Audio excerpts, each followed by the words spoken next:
And I'm happy to announce Adam Barlow as the new host of BBC Radio 2's Breakfast Show, pending the news that we've all heard today.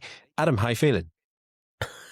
Guys, I just want to take a moment to thank every one of our loyal Moving Up listeners. I couldn't have done it without you guys.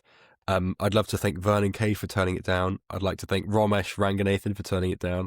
I'd love to thank Joe Wiley for turning it down. I'd love to thank Emma Willis for turning it down. I'd love to thank Greg James for turning it down. I'd love to thank Nick Grimshaw for turning it down. I'd love to thank Roman Kemp for turning it down. I'd love to thank... love to thank you for turning it down. Of course, they came to both of us, and yeah, Adam's got the job, so it's really exciting. My schedule was just a little bit freer, so... All 30 of you who listen, huge thank you for that. You've enabled Adam to get a prime time morning show on the biggest radio station in the country. So yeah, you wouldn't think it's so easy, but no, it is. It really is. But how's your week been, Alfie? You doing all right? You kicking? You alive and kicking? Alive and kicking, yeah. You've interviewed some fun people in practice for your big show, I guess, right? On Radio 2. You've interviewed some cool people on BBC Radio Solent/Dorset? Yes, I have. Well, when I say interview, I actually mean call them up on Zoom and have my mic and camera off. But yeah, I prepped it. Yeah, well, you know, what's a team call between friends? Quite a lot. But no, it's been good. There's been a nice variety of people on there. It's been Sir Derek Jacobi from Gladiator and The King's Speech. And apparently, did you know this? The voice of In the Night Garden. Oh, wow. Yeah, now you've said that, it's clicked, but I didn't know that. Yeah, man, that's range for you. And, Jack Whitehall as well, who I took a selfie with. On Teams. The Teams call. Good. So most importantly, when are they coming on the show? We've had Lenny Walker, we've had Ewan Walsh, we've had Sam Clark. When's Jack Whitehall or Derek Jacobi on? Sorry, I've just got an email come through. It says, on your bike from Sir Derek Jacobi.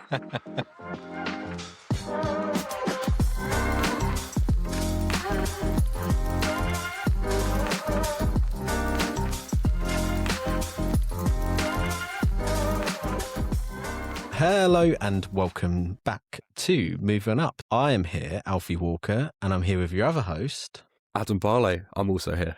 He is also he sounds a bit ill, not going to lie. Don't know what's wrong with him, but... That's such a pointed question. What the hell? What is wrong with you, Adam Barlow? Go on. How long have you got? No, I'm a bit annoyed that I sound ill because I was ill last week and I thought I was on the mend. But if you say I'm going downhill again, then I had this exact thing. I was ill, and then it got better, and then just before I got back to peak Alfred, I went downhill again and got ill. So yeah, I wonder if you gave this to me. Probably during episode 100. Was that your episode 100 gift?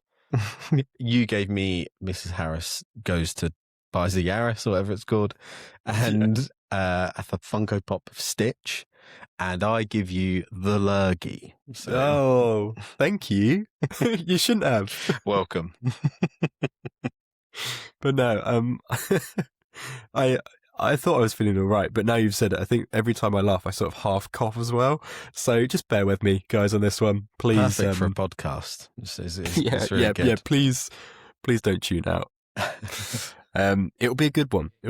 And today is a very focused episode. Might be a little bit of a shorter one, although every time we say that, it then proceeds to be over an hour and a half long. But no, we're going to do a spoiler review of Project Hail Mary. So this is your warning. If you haven't seen Project Hail Mary, or you don't give a toss, I'm just letting you know. Spoiler warning. Yeah, we're going to go into nitty gritty detail about this film that, I mean, let's say it. I mean, start off, I guess. We both loved, and everyone seems to have loved. We put a bit of a call out, or Adam put a call out saying, send us your reviews. We've got about 8 or 9 to read out, and there's not one bad one in there. So it seems like the big blockbuster of the year so far, in my opinion. But yeah, I'm excited to talk about that. Yeah, me too. Have you been watching anything else? Well, actually, I rewatched the entirety of Game of Thrones. Oh, bloody hell. Yeah. Okay. Yeah, that was something. Because it's nice, because I've watched it so many times before, and it is Jacob's favourite TV show of all time. We put it on just as a bit of background noise at first, really, just not properly watching it intently. And then we realised, wow, this show's really good for 4 seasons. So the first 4 seasons we were loving, lapping it up. Then we got to season 5, 6, and 7 and 8, which are truly abysmal, especially 8, really bad. So no, it was great for half of it, and then the other half was tripe. But no, I've enjoyed that. And then we've finally started watching Severance again. So I never finished it. I started it and stopped and started and that. So we've started watching that again. We're at episode 7 now, and it's getting really good, mate. Apple TV again on the form of their shows. You said you've had a quiet week at the cinema, or quiet month at the cinema, yeah? Yeah, I rewatched Project Hail Mary, which is going to be handy for this episode. But beyond that, the only thing I tried to watch was... I may as well mention it. I might review it in full next week, but I started watching Peaky Blinders, the Innocent... What is it called? The Immortal Man. The Innocent Man. The Immortal Man, I think it is. As someone who's not seen an episode of Peaky Blinders, I'm going to hold my hands up and say I'm not best placed to review that film. But you were just saying that your dad and Jenna, friend of the show, had said, by the way, the last 40 minutes is a bit naff, turn it off at that point. And I've just said, I've only watched the first sort of 45, 50 minutes, and I'm waiting for it to get good. So we might be in trouble here. Yeah, an omen, I think. Maybe just don't finish it. Yep. Always an option, isn't it? I think sometimes us film fans forget that. Yeah, you can. Have you ever walked out of a film? We've had this discussion before, but have you ever? No, I've been very tempted. Ellen McKay. And the Yorgos one, right? Yeah, what was that? Oh, God. Yeah, Kinds of Kindness. It would have been a kind of kindness to just walk out and not play that film, but yeah, there we go.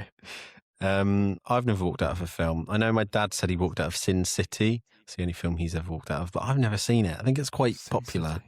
It's like weird comic book, like noir style. It's got Elijah Wood. It's really hyper stylized. It's meant to be like a comic book page. Okay. Really famous people in it. I think the screenplay might be by Tarantino or something like that. But yeah, it's really popular. But he walked out of that. I've never walked out of a film though. Yeah. I've just looked it up. Yeah, that is oh my God, stats cast. Mm. Benicio del Toro, Rosario Dawson, Jessica Alba, Bruce Willis. Blimey. But I can see what your dad's saying. It does look quite grungy. Yeah, he walked out of that. Jenna was round last night, actually, friend of the show, as you mentioned, and she was recording music in the upstairs office with Jacob, and she came down to eat food, and she was telling me about this new film that she's seen, and we were crying with laughter. It is a film. It's called... I can't remember what it's called, but you might know. It's a film where a woman hates her life, and she wishes to become a chair. And she becomes a chair, and from what we can tell from the synopsis and the trailer is that everyone prefers her as a chair to a human. And immediately Googling this one. I watched the trailer today. No joke, it looks really good. It looks really good. It's got a weird sort of Substance vibe to it. It's got a Sundance Award because it had that on the trailer. Let me find the name of it. You found it? Is it called Tokyo? No. Here we go. Camille is enchanted by a beautiful chair in a furniture store and magically swaps bodies with it, finding she's better liked as an object than a person. I think there's clearly quite a deeper commentary going on here, but the premise alone is quite good. But yeah, trailer-wise, it looks great. I'd recommend going away and just watching the trailer. It's got a weird sort of hyper-stylized Substance vibe to it with her sort of crazy shots at the camera and a lot of Yeah, it's really weird. But I'm going to watch it. We were pissing ourselves laughing at dinner table about it. But no, I'm going to give it a watch. It looks great. That's a fun question. If you could be any bit of household furniture, what would you be and why? I was worried you were going to say any object, and then I was going to say, well, that is not a question that's safe for work on the podcast. But household furniture, maybe. Yeah, she's got a right idea with the chair thing. Maybe a bar stool in the kitchen at the breakfast bar, or potentially the little stool you have by the door where people sit to put their shoes on. Yeah, great shouts, really good. Yeah, really good. What would I go for? Can you tell we've hit episode 102 yet? Yeah, really. I can't believe we've not discussed this before. Coffee table. I think you've got to have something with four legs, right? Because I'm thinking if I'm just constantly standing to attention, you're going to get tired. You could be like a lamp, though. One leg like a flamingo. Yeah. You know what I'd be? I would be one of those chairs that you only get in sort of those really rich guys or F1 driver sort of. They don't call their houses a house; they call it a pad. Like, oh, come back to my pad, bro. Like all these American influencers. I'd want to be one of those chairs, like a little pod that's hanging from the ceiling. Yes, love that. Absolutely. You know your household furniture, mate. I think that's a great shout. Get me on the DFS adverts right now. Anyway, enough about avant-garde films and what household object you'd be. Should we talk about the best film of the year so far? I think we should. Here it is. A spoiler review for Project Hail Mary.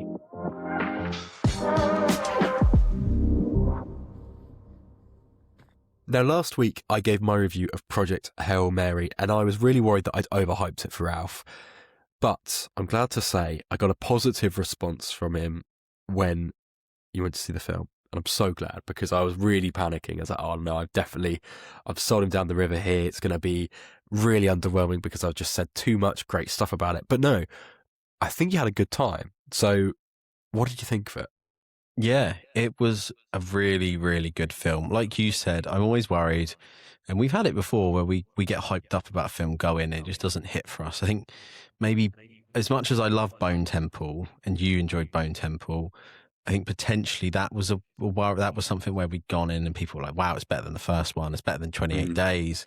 We went in and we were both like, it's good, but not that good. And I'd worried about this one. But no, an absolutely solid film. Crazy that because it's written by the same guy the book's written by the same guy who wrote The Martian, right? Yeah. Crazy that you can do two books, I guess, that are similar themes and everything, but yet they're so different and so vividly different. And when they've come to film, they're so stylized in a visual way that they're so different and both be so good. Yeah, Project Hail Mary was excellent. I didn't realize a film could. I was so worried when I'd seen about Rocky. I'd only seen, right, there's a cool puppet in this. Didn't realize how crucial he was to the plot. Didn't realize that it was going to make me cry a lot. I did cry multiple times in this film. Anytime that puppet's on the screen, I was like, oh my God. They make you feel for Grace in it as well. Yeah, I was so damn impressed with it. Visually, so many nods to like 2001 and stuff like that, which is obviously always going to be good. People love that shit. Sound design, Sandra Huller. I didn't even realize it was her until after the film. I was like, oh my God, it's her from Anatomy of a Fall. Didn't click there. This sort of chemistry or the bromance with Carl right near the beginning. It was funny. It had moments of like dark, and I think most of all, I'm just so glad it had a uplifting ending. When, we're doing spoilers, so warning again here. When Rocky dies, I was like, oh no, I don't want a sad film. I don't want to leave and feel sad about this. And then he comes back to life. I was like, oh my God, yeah, great. And then it starts going sad again. I was like, oh no, don't do this. I want to leave on a positive note. I want to be happy. I want to have left sort of, it's rare that we get a film that's so positive. I was like, don't do it. And then no, we leave with him teaching maths in Durdle Door. I was like, yeah, that's the moment I saw the beach. I was like, yeah, that's what Adam's talking about. I know we're going to see that archway in a moment. And I'm just so glad it was so uplifting and positive, and everything worked out for everyone. Yeah, so good, mate. So very good. And we're going to read the reviews in a bit from some other people, but Sam's one said, I think we've got the first contender for best picture. And I agree with that totally. I don't think it will, because it's been released so early on in the schedule, and they never get noticed when they get released this early.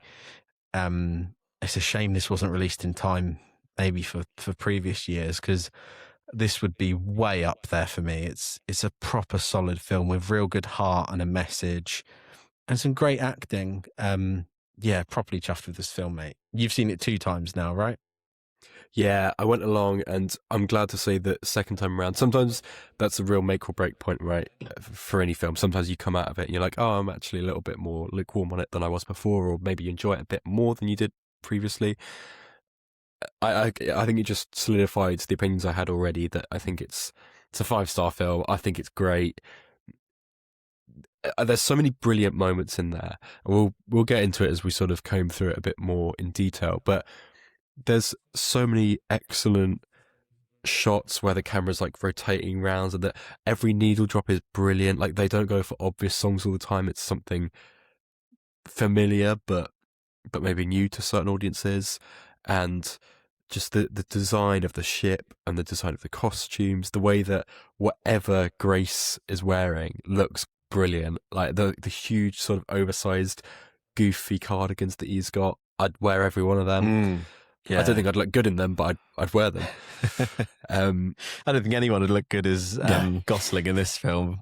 He's giving the Jonathan Bailey energy from the way he's dressed and put up and so nerdy. He's giving off the same Jonathan Bailey energy in the Jurassic World film. It's got that same sort of feel about it. Yeah, you're completely right. The slutty little glasses are back in full force. I just thought, like, again, we'll get into it, but one moment that I really loved seeing again was just that opening sequence with the titles. They have like the kind of old-fashioned logos for the studios, and it's the beeping. It's kind of kooky, and it's a bit off the wall. I mean, having read the book, I knew the context of it, but for someone going in completely cold, maybe not even having seen the trailer, you'd be like, okay, it does a really good job of disorientating you and making you discover the stakes and the location and the character exactly when the film wants you to do so. And it's that shot where the score kind of comes in. It's like really ominous, and he just puts his hand against the glass, and it's slowly, the focus is then, like, it reveals that he's in space, and then you don't cut to his reaction. You just see his reaction in the reflection, and I think that is so good. I could nerd out about that one little, like, 10-15 second sequence. I just think it's brilliant. It does so much for the character, for the film, and it sets the tone, and it's a hilarious film, but also it doesn't let you forget that actually it's not pulling its punches. There's real stakes, and it's brilliant.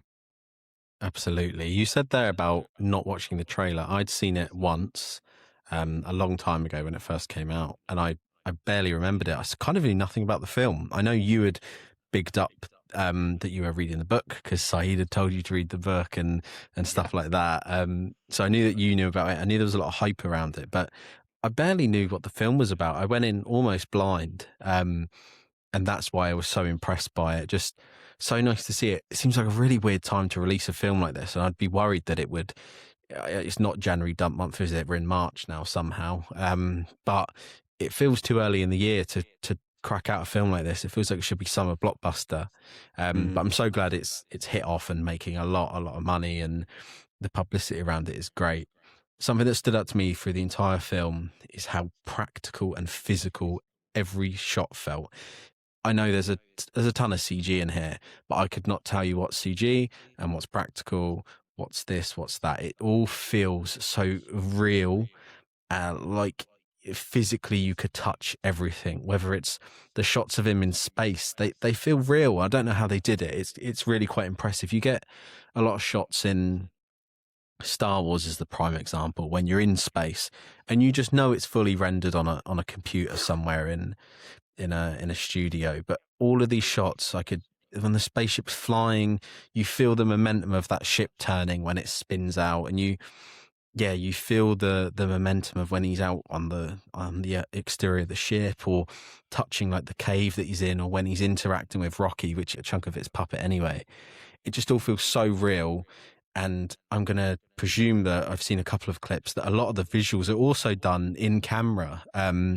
It's just so nice to see practical over CG all the time. Don't get me wrong, CG's got its place, but it's so nice to see a film like this where it's so vibrant, and it just feels that you could touch everything. It just really made my day knowing it felt like that and didn't look fake or glossy. Yeah, completely right. And it's a lot down to Greg Fraser's, or Greg Fraser, however you say his name. I'm never quite sure. Everyone says it differently. What a brilliant cinematographer. Obviously, he's done work with Dune recently, and The Batman, I think, as well. I mean, that in itself, those two movies those three movies are phenomenal. So to have someone of his caliber step into this world for just this film could have flopped, let's be honest. I mean, albeit, The Martian was a pretty solid bet, and Andy was a great author, but there was no surefire bet that this was going to be brilliant.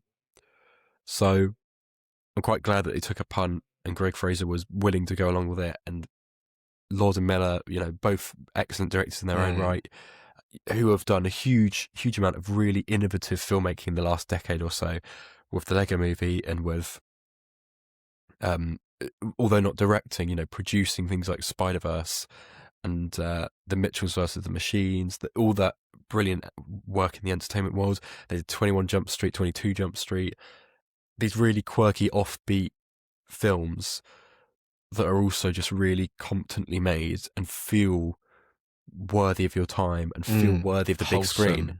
Yeah, absolutely.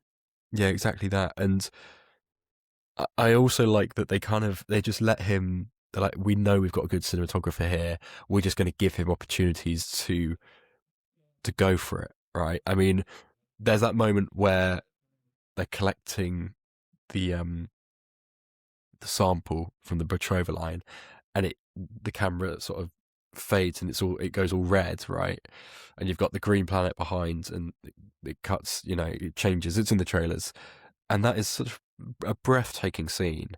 Like, that makes you want to well up just at the sheer beauty of it and the poignancy of it within the plot. But I love that because it doesn't make any sense, because he's not seeing it time red. That's just a camera putting an infrared filter on, right? So it doesn't act like nothing's actually happening in the reality of this fictional film, but they're like, yeah, I'll just make it go red. Yeah. What a great idea, because it absolutely works and it's brilliant. Yeah, every shot feels crafted, doesn't it? It's such a homage as well, like I said, to like 2001, and it's got those cool shots where it pans over him with his helmet on, and like you said, when you've got the star shower and everything's got red all over him. It was also meaningful. It's so nice, yeah, to see a film like this. And you mentioned like the Lego film, and that's so true, because that was all done to look practical as well. So it's clearly in their DNA about wanting stuff to feel real. And like you said, there's no surefire bet. It's arguably not got it hasn't got like a plot in the sense that it's got a big battle in it or something really serious happening. So for it to be doing so well, I think for like a mainstream audience, I mean, my cinema full to the brim, not a spare seat, and I saw this quite a while after it's released, only maybe a week ago now. Yeah, and I've been telling everyone to go see it as well.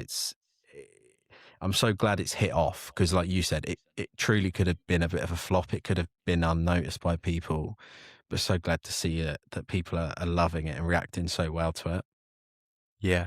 And if you do go for a rewatch, I'd urge you to, because there's so many hidden little details in it that you might not pick up in the first time round, and like behind the scenes Easter eggs as well, like cameos in there. So the guy who voices Rocky and the primary, puppeteer and effects person for that is in the film as, as an actor. I think it's it's right at the start in the first flashback scene, and he's on the TV, sort of reacting to them noticing the astrophage on the sun for the first time. So he's kind of hosting this two-way with the presenter, and he's this kind of scientist bloke who's, offering a bit of insight on the situation. And the presenter gets up and walks towards the board and is like, "Oh my god, yeah, he's in that." And I think that's such a cool detail. And there's so many other things like I just loved it. There's always something going on in every frame, and not in like a way that's distracting or irritating. Like my mum famously hated the Lego Movie because it was way too much for her, but I think this she'd be totally enamored with because it's so enchanting. And although it's a sci-fi film, I'd actually go as far to say, I love Interstellar and other sci-fi films, don't get me wrong, but my dad made the good point of whenever something's in space, it's a bit like putting something underwater. You're instantly limited by the physicality of that space. It's pitch black, it's silent, everyone moves slowly. That's not the most exhilarating thing to watch, you know what I mean? And yet this film does a really good job of it because of the score. Daniel Pemberton, again, from the Spider-Verse films and a few other bits and bobs recently. I mean, what a match made in heaven for him. I think you should do every film that that Lord and Miller does. I think he's such a perfect fit. Like you said as well, it's busy with its shots, but it knows when to sit just on a frame and just linger on it with either some score flowing through it or with no score at all, and it will just sit there and it'll just be Ryland's face, or it will just be something happening, just like you said, just the green planet where it just sits on it. It knows when to pick its moments to put the score in and amp it up, or just sit there and show you like the vastness and the sadness, I guess, of space. And like you said at the beginning as well, the needle drop, putting the Beatles in at the end is great. I've heard that apparently the book's dedicated to the Beatles. I don't know if that's true. I saw something about that, and that's why the four probes are called John, Paul, George, and Ringo. And I was like, when I saw the probes come up, I was like, I wonder what Beatles song we're going to get here. And when it popped up, it does say confirm. Yeah, lovely. Yeah, cool. That's cool. As a Beatles fan, that's really cool. It's like, oh, I wonder what song we're going to get here. And yeah, when it played Two of Us from Let It Be, I was like, wow, what a perfect song. It could not be a better choice. Really, really good. Crucially, did you spot the South Parade Pier? Yes, I did. I did spot South Parade Pier. It's when he's in his yellow coat. I can tell you that. And then I went and looked at the photos Gosling took with fans on South Parade Pier, and he's wearing that yellow coat. So basically, any scene outside when he's got the yellow coat on and it's raining, or there's most of it's just literally so missable. It's at the very, very beginning of the film, when he's having his like flashes. It flashes that, but it's when he's got his yellow coat on, it's like, wow, there we go. There's Portsmouth in this mega Hollywood film. Come on, come on. Did you also have a cheer like we did for Lulworth Cove? Unfortunately, I think South Parade Pier is not as recognisable or as iconic as Durdle Door. When it popped up there, I was like, yeah, that's what Adam was talking about. There we go. That's Dorset right there. It's a perfect setting for it, though. It's really cool. It is, yeah. And I like that it just has fun with it. I mean, it could easily have been quite self-serious, and as you say, even if it wasn't a sad ending, it could have been quite a dark ending, maybe. But no, it just has fun with it. It's like, oh, you want to see the ship? Yeah, put this silly suit on. Oh, you want to go and live on an alien planet? Sure, go and teach these aliens. Yeah, and there's like Rocky's, what is it? Adrian's his friend, or he's like, Adrian's fixed your ship. It's time to go home. He's like, nah, can I just stay a bit longer? It's like, yeah, love it. He's got nothing for him back home. That's why he's gone on this mission, or forced to go on this mission, which is a hugely dark turn that I didn't see coming at all. Yeah. I was like, oh my God, this film keeps doing it. I keep getting worried it's going to go really dark. I don't know how they're going to treat it from this. And obviously sends these probes back. And no, it's so cool that he chooses to stay on the planet. It emphasizes that he's kind of got nothing at home. He's already been kicked off Earth in a way by being forced to go on this mission. He was expected to die out here, so living his life off in the foreign. What's the planet called? I can't remember. What are they called? Is it Tau Ceti? Yeah, I can't remember. But yeah, it's so cool. No, So I think that might be the sun. Yeah, that's the sun, isn't it? It will come to me, and it's like the name of the Iridia? Yeah, Iridia, isn't it? Or yeah. Erid? One of them. One of them. Close so enough. Cool. So cool, man. And it, like you said, it had a real fun energy to it as well. I think the bit with Carl at the beginning where they go shopping, which I've heard apparently was just added in sort of a bit ad lib. There wasn't a plan to him to have quite a big role, but him like helping him out do the science tests and stuff. It's a real nice, friendly energy that sort of silver linings of slightly dark stuff, but it ends on that lovely note. Absolutely. Shall we dive into some of our listeners' reviews? Because if you're not convinced by our review, then maybe this motley crew will, yeah, right. You listening, sway your opinion. Most of you have emailed in, so this is the greatest hits of our listeners. Although we love all our listeners equally. Okay. Of course. All right. Should we sort of take one each and go through it like that? All right. I'll start with Tamsin's. Project Hail Mary is a wonderful blend of humour and emotional moments. I personally adore it because of the bond between Grace and Rocky, and I shed many tears when I first watched the film. The cinematic views were breathtaking. I could watch it again and again. Couldn't agree more. Yeah, I'd go for round 3. Absolutely. Let me just have a look. This one from Lewis Eyre, friend of the show.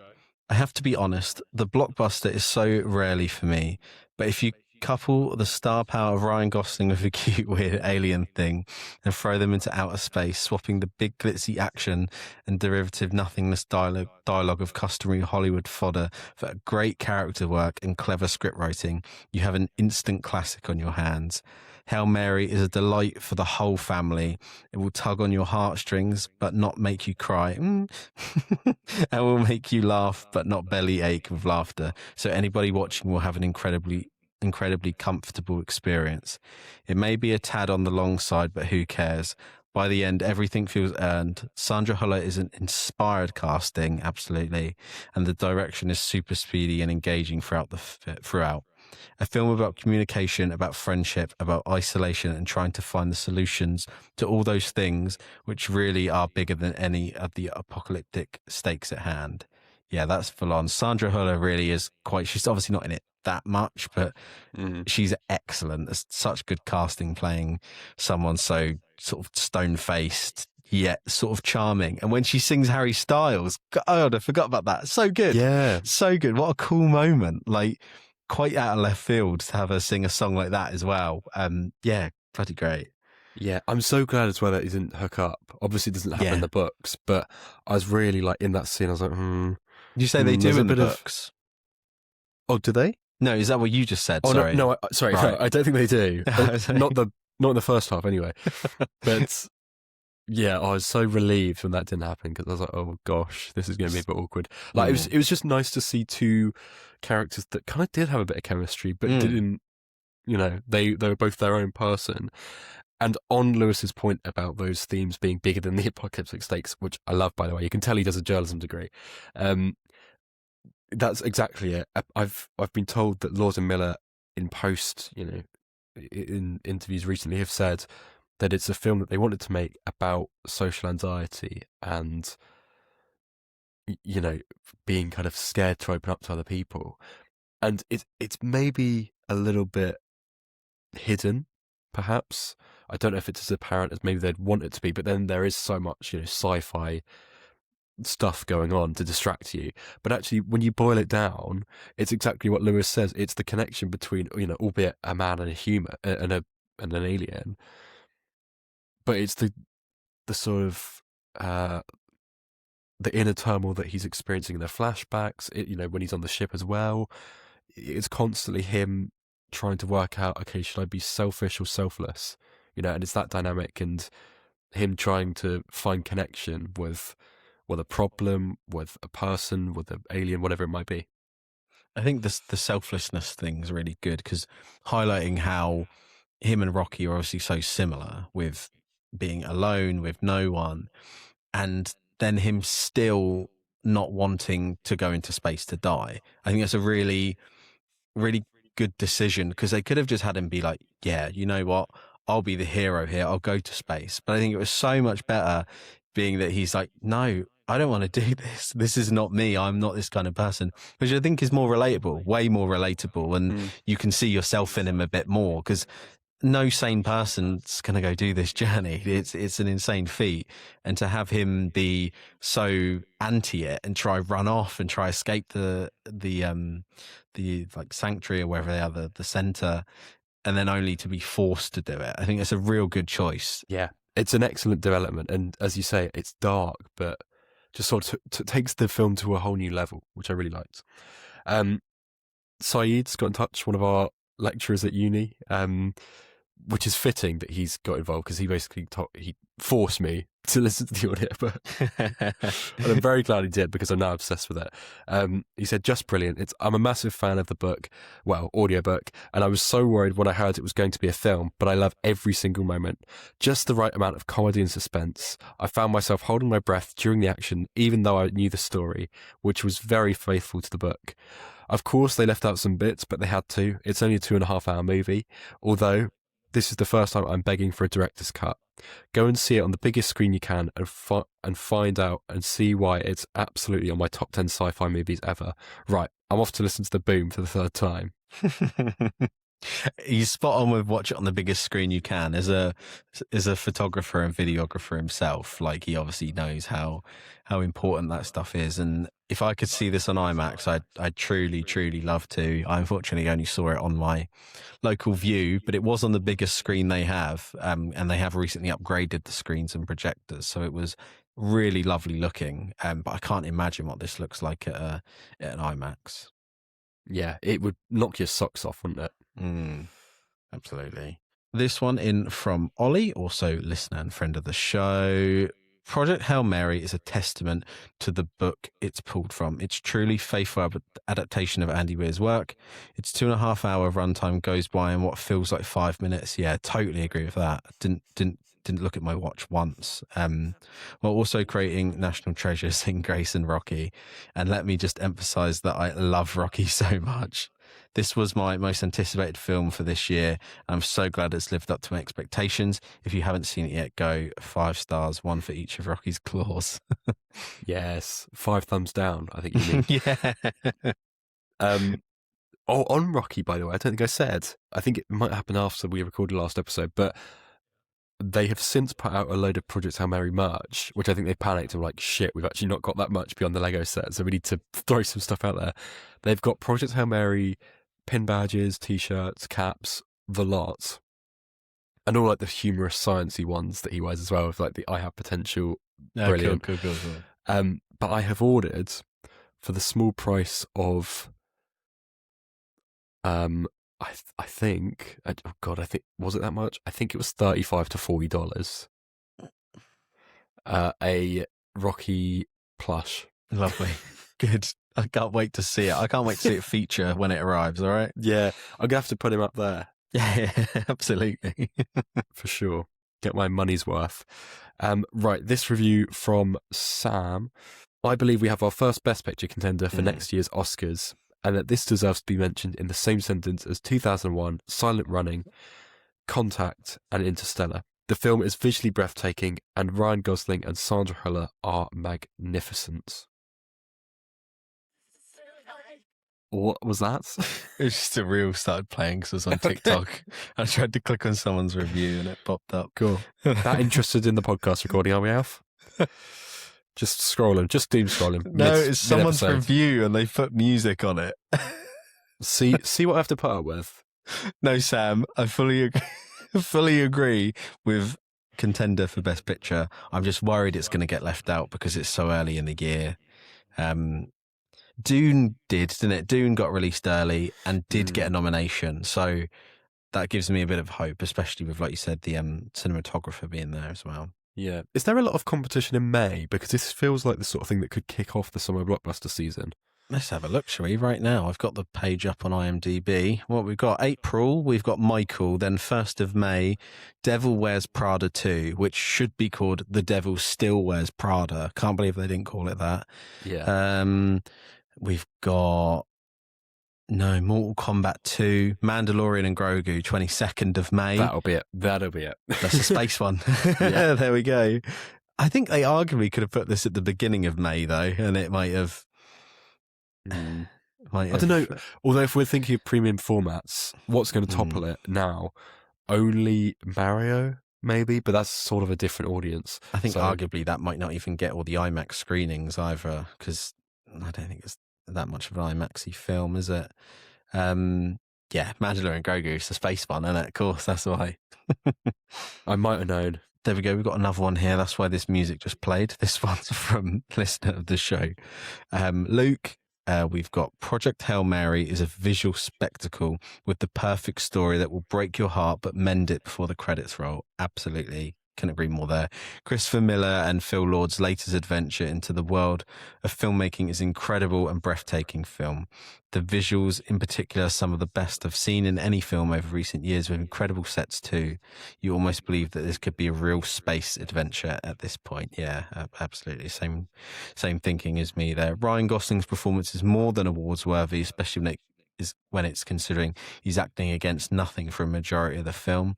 I also particularly enjoyed Sandra Huller's performance here, and she did feel somewhat underutilized. The score, though more so for the second half of the movie, was incredible, especially in the more emotional, poignant moments of the film, and leaves the ending feeling particularly triumphant. The story was perfect, and you'll truly feel for the characters. I think my only criticism of the story angle is that it moves on very quickly when transitioning to flashbacks. There's a moment at the end of the second act that leaves you needing a moment, but it quickly shifts to the flashbacks, so you don't really feel the full emotion that you should have in the scene. Overall, the film's incredible and maybe one to look out for in the next award season. Everyone's on the same line here, mate. Bigging up Sandra Huller, Gosling, and that. It seems a 10 out of 10 from everyone near enough, doesn't it? Yeah, damn right. We got a review from Pip as well. She said, absolutely phenomenal. Genuinely the most inspired I felt walking out of the cinema for a while. So emotional, so good. 10 out of 10 with a rock emoji.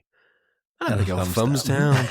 The thumbs down was actually so funny. Yeah. That was a great intro scene. And when he's he's tapping the glass and he's tapping the glass back, and they keep going and keep going and going. Oh, you're pointing. It's so very good. We've got another one here from Mason. I think we all know is going to adore this, and so I did. This is easily within Gosling's best work, with his performance bringing me to tears of both joy and sadness on multiple occasions. Cinematography is stunning and needs to be witnessed on the biggest screen possible. This is one of those evident cases where everyone involved in this film cares so deeply about bringing Weir's novel to life in a way that feels authentic, heartbreaking, and just a complete triumph. I went through every emotion possible during the whole runtime.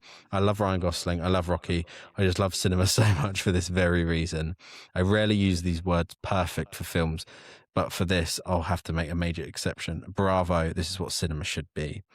Yeah, full on. I think runtime, I know Lewis said he felt the runtime dragged a tiny bit, but I thought it flew by. I didn't realize it was so long. I thought it was like maybe 2 hours. Didn't realize it was pushing the 2:30, 2:40 mark. Yeah, I think it does a good job while it is long and there's a lot going on. It's pretty pace if you break down every scene. It kind of keeps throwing stuff at you, which is maybe a bit overwhelming, but I think it has the opposite effect for me personally. I'm going to skip to Josh's review, who just simply said, don't get me wrong, I like the movie, of what I could enjoy of it anyway, but my screening was absolutely terrible. I'm not going to delve into that anymore. I think I've heard rumours and mutterings of his experience. But Josh, send an email in. Yeah, please. We'll read it out next week. Please, don't. He's left us on tenterhooks there. I need to know what happened in that screening, because I don't know what rabble they have over on the Isle of Wight, but every time he goes to a film, he just slags off the people he's there watching it with. So it must be bad. And then finally, I think here we've got one from Jess, a gorgeous story of hope and raw adventure that absolutely took my breath away. Little robots and humans saving the world are so back. Yeah, it's so nice to see everyone loving it, and I'm so glad it's done well money wise. Yeah, what a rock of a film, mate. I see what you did there. Did you? I Was that on didn't, but purpose? I mean, I did. Yeah. Yeah. Let's finish this episode then with a quick visit to the A-list star in our impressions repertoire. A-list star. A-list star in our impressions repertoire. Still not updated that jingle, have we? That's something that really needs to be sorted, because the production value on the Peter Serafina list is truly something. That Yeah. we've still got Adam shoveling twiglets in a tub for that one. So I think it's perfect. fair enough. It's staying as it is, listeners. Beggars can't be choosers. Right. I'm not going to recap Moving Up's A-list star because we'll be here all day. Well, so fingers let's just crossed, get to Adam. You introing it, on the screen, if you're watching this visually, you'll have a visual representation of who's on the A-list star if Adam manages to do that in time. Let me That's make put some a notes about deadline that. on you, isn't it? Yeah. Hosting BBC Radio 2 breakfast and hosting Moving Up podcast is a real challenge for him. Some people ask me, how do I get the time to do it? A don't. magician doesn't reveal his secrets. Yeah, I don't. Who are we adding to the A-list? Today, if we're going to keep it simple, makes sense. I think it's poetic to add Ryan Gosling. And we could even add Rocky in there. Yeah, I think we should add Rocky on there too. I think it's so crucial that Rocky could have had a really annoying voice. He could have been really grating, but even though he's got an American accent, it's still an excellent voice, and it really fits him and makes him so curious and wholesome. I think they both deserve to go on there. Yes, definitely. I think Ryan Gosling is top tier. I think he's he's right up there with the big hitters, I've got to say. He is Ken. He is Ken. Or just Ken. Or just Ken, yeah. He is Beach. I'm thinking we've got Pedro Pascal at the top. Then we've got Paddington, we've got Stitch, we've got Rich D. Grant. I think he's kicking around there somewhere. I think so. Do we put him on the same level as Pedro Pascal? I would, I think. I think he's fully deserved to go up there. I think this film, that's really key, because you mentioned this. Glenn Powell and Ryan Gosling are two people that previously I didn't think could hold main actor, like huge, like host a film on their own energy. And Glenn Powell still hasn't proven that. We've said that last week. But this is so like evident proof that Ryan Gosling is absolutely main man material. Yeah. And I think he's up there with Pedro. I think he's earned it. He's earned it. He's put in the hard work. He's done a huge array of films. He's done gritty dramas. He's done comedy. He's funny. Just really high tempo. Barbie, this. Yeah, The Fall Guy, loads of stuff. And he's always the best part of every film he's in. Absolutely. Right at the top then. So there we go. Ryan Gosling up there with Pedro Pascal. Internet Zaddy. I've just put in brackets for Ryan. Excellent, but I might change it to be Absolute Cinema. And then Rocky, I mean, he's got less real estate than Paddington and Stitch. Let's be honest. True. I mean, Stitch has 6 arms, lest we forget. That So, I mean, Paddington. Yeah, Paddington only got 4. Paddington only has 4 arms, right? I guess 2 arms, 2 legs. I don't know. Yeah. What's the sort of anthropomorphic? Yeah. What's the anthropology with bears that stand on their hind legs? I don't know. I'm not quite sure. I like ranking them individually though. That's quite key, because you rank them based on the weird puppet creature they are. Because we've got Oscar the Grouch, we've got Jonathan Ross, we've got Stitch, we've got all these sort of like aliens and fun people, like fun little characters and creatures. So I like putting him up there with Stitch, to be honest. I think it's quite valid, maybe a little bit lower. I think, yeah, let's put him just for now. Let's put him below Paddington and Stitch. I think he needs to just manifest and sort of marinate in society just for a little while longer. That's not his fault. He's just new to our planet. He could become quite iconic, you know. He really could. I just think it's difficult when a character hasn't got its face. It's difficult to connect with them. But I'm not facist. Okay. Heard it here first, people. I'm not a facist. Thank you for listening today to Movie On Up with me, Alfie Walker, and our keen best friend and co-host Adam Barlow. Thank you for listening, to 102 as always. We really appreciate the feedback we got as well, calling out for the reviews on Hail Mary. We often do it and don't get much. So the fact that so many of you were like, yeah, this is great. So thank you. Sorry. Adam forgot this is now recorded and started lowering his chair like Edna Mode. Please, thank you for getting in touch. I'm really off put now. Thanks for getting in touch. You can also get in touch normally, even just to send us emails and stuff, just any bit of communication, please do. It's hello@movieonup.com. You can also get in touch with us by going to space and sending us 4 probes named John, Paul, Ringo and George. But if that's too difficult for you, you lazy buggers, then you can go to our social media, Instagram and TikTok. The handles for both those platforms are at Movie On Up. Thanks as always for listening. And we'll catch you on the flip side.